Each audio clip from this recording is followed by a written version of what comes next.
Biology follows a strict set of laws. An organism requires skin to protect its muscles. It requires a heart to pump blood, and it requires a connected spine to move. But in the dark corners of human history, we find reports of organisms that violate every single one of these laws. These are not myths. They are descriptions of impossible anatomy. In this episode, the archive opens 5 case files on the creatures that evolution, or something else, left behind. Number 1. The Qalupalik. We begin in the Arctic Circle. The Inuit people describe a predator that has adapted perfectly to the sub-zero temperatures of the freezing ocean. They call it the Qalupalik. Unlike a mermaid, which is romanticized, the Qalupalik is a biological horror. It possesses green, necrotic skin that mimics the texture of rotting kelp. Its hands are webbed, not for swimming, but for grabbing. But its most disturbing feature is its dorsal pouch. Much like a marsupial, it wears a parka made of eider duck skins. But this pouch isn't for its own young, it is for yours.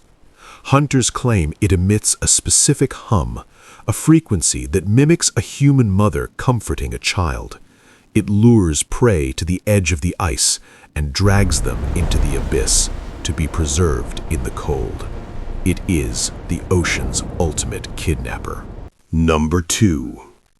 The Manananggal. In the Philippines, there is a report of an organism that performs an act of biological suicide every single night. The Manananggal. To the untrained eye, this looks like magic. To a scientist, it is a paradox. This predator voluntarily severs its own spinal column, disconnects its aorta, and splits its nervous system in 2. It sprouts bat-like wings and hunts for the unborn. It feeds, using a proboscis-like tongue, targeting pregnant women. But its strength is also its flaw. When separated, the lower half, the legs, remains dormant, vulnerable. If you find the lower half and you contaminate it with salt or ash, the upper half cannot reattach. It dies at sunrise, a victim of its own impossible anatomy. Number 3. The Wendigo. In the Algonquian folklore of North America, there is a creature that represents the ultimate taboo, the Wendigo. Pop culture depicts it as a deer monster with antlers, but the reality is far worse. The Wendigo is a human that has been hollowed out. This is not a monster, it is a medical condition. It begins with Wendigo psychosis, an intense, unquenchable craving for human flesh. The more the host eats, the hungrier they become. Physically, they appear to stretch. Their skin turns gray and necrotic, similar to advanced frostbite. It is a biological feedback loop of starvation. The body eats itself to survive the cold, turning the victim into a gaunt, skeletal predator that smells of decay. It is the physical embodiment of famine. Number 4. The Olgoy Korkoy. In the most desolate reaches of the Gobi Desert, locals fear a creature that looks like a spilled intestine. They call it the Olgoy Korkoy, the Mongolian Death Worm. Biology tells us that worms require moisture to survive. A segmented worm in the Gobi should desiccate and die in minutes. Yet, reports from the 1920s describe a predator that can kill from a distance. It doesn't bite, it discharges. The leading theory is that this organism has evolved dry land bioelectricity.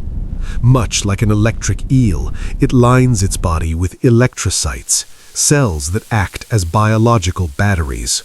But instead of water, it uses the conductive minerals in the sand to arc a lethal voltage into its prey.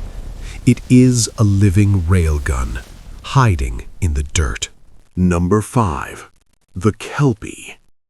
In Scottish folklore, the Kelpie is a shape-shifting water spirit.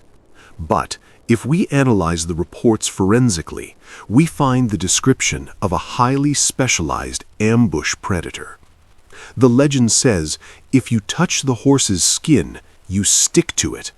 This suggests a biological mechanism similar to the sundew plant or the hagfish.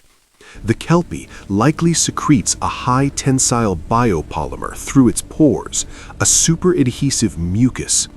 It mimics a docile herbivore to lure prey close. But once contact is made, the chemical bond is instant. The victim is fused to the predator. It doesn't bite. It doesn't strike.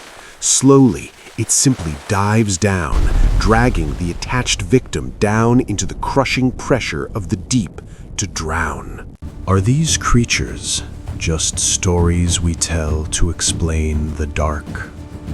Or are they memories, genetic scars left over from a time when we were not the top of the food chain? Biology has rules, but in the dark, rules are meant to be broken.